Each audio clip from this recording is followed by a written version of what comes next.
அனைவருக்கும் வணக்கம். நாடிய பொருள் கைகூடும், ஞாலமும் புகழும் உண்டாம்.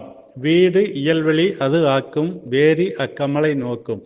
நீடிய அரக்கர் சேனை நீருபட்டழிய, வாகை சூடிய சிலை ராமன் தோல்வழி கூறுவார்க்கே.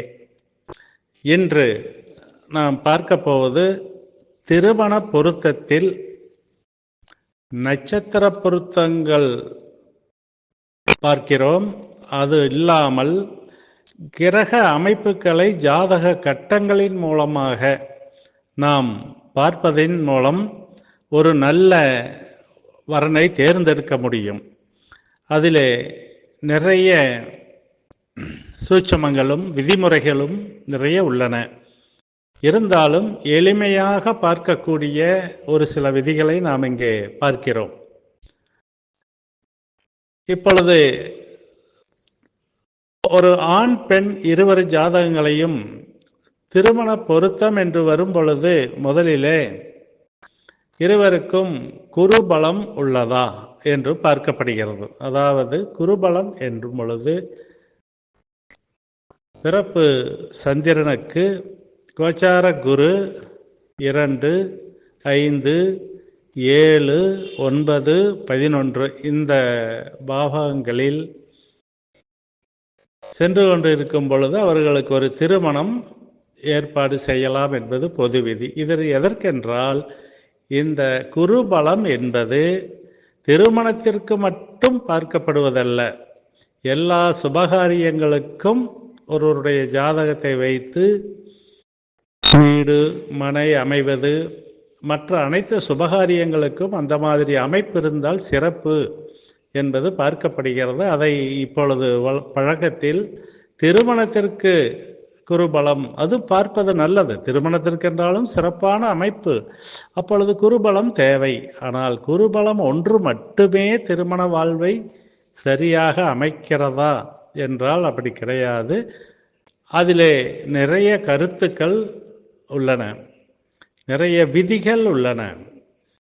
அப்படி பார்க்கும் பொழுது ஒருவருடைய ஜாதகத்தில் ஒரு வயது திருமண வயதில் பொருத்தம் பார்க்க வரும் பொழுது இருவருடைய ஜாதகத்தையும் முதலிலே ஜாதக கட்டத்தை ஆராயும் பொழுது இப்பொழுது நாம் பார்க்கக்கூடிய அந்த 2 விதிகளையும் முக்கியமாக கவனிக்க வேண்டும். முதல் விதி, ஒருவருடைய ஜாதகத்திலேயோ அல்லது இருவருடைய ஜாதகத்திலேயோ 7ஆம் அதிபதியும் 11ஆம் அதிபதியும் பரிவர்த்தனை பெறக்கூடாது. அப்படி ஒருவருடைய ஜாதகத்திலே 7ஆம் அதிபதியும் பரிவர்த்தனையும் பெற்றிருந்தால் அடுத்தவருடைய ஜாதகத்திலே அந்த அமைப்பு இல்லை என்றாலும் சேர்க்கக்கூடாது. அல்லது இருவர் ஜாதகத்திலேயுமே 7ஆம் அதிபதியும் 11ஆம் அதிபதியும் பரிவர்த்தனை பெற்றிருந்தாலும் அவர்களை சேர்க்கக்கூடாது.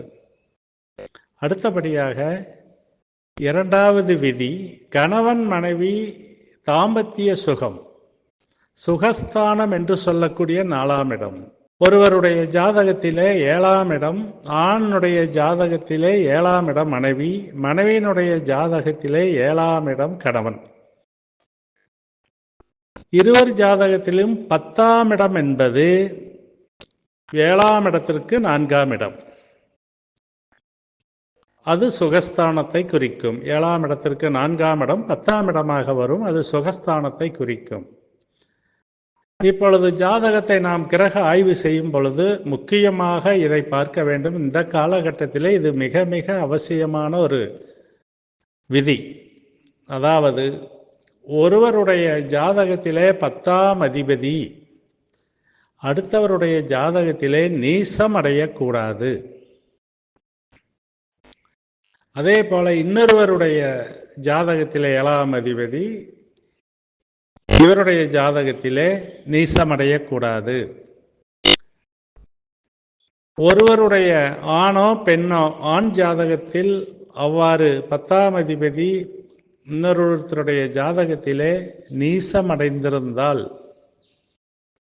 அவர்களுக்குள் இல்லற சுகம் பாதிக்கப்படும். இதனாலேயே கருத்து வேறுபாடுகளும் திருமண முறிவுகளும் ஏற்படுவதற்கு வழிவகுக்கிறது.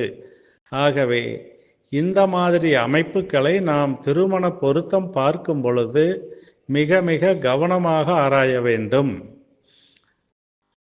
பொதுவான பலன்களை மட்டும் பார்ப்பதோடு இந்த பலன்களையும் சேர்த்து நாம் பார்க்கும் பொழுது அவர்களுக்குள் எவ்வளவு ஜாதகம் வலிமையான ஜாதகமாக இருந்தாலும் இந்த சுகஸ்தானம் என்பது கெடக்கூடாது.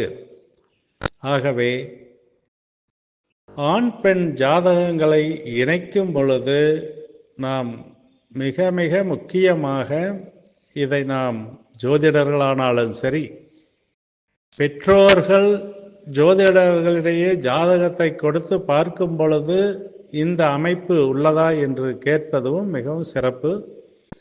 ஜோதிடர்களும் ஜோதிட ஆர்வலர்களும் மற்றவர்களுக்கு வழிகாட்டும் போதும் சரி, அல்லது தங்களுடைய குடும்பத்திலே இந்த திருமண அமைப்பை ஏற்படுத்தினாலும் சரி, இந்த விதிகளை சற்று பொருத்தி பார்த்து அவர்களை இணைப்பது மிகவும் சிறந்தது. நன்றி, வணக்கம்.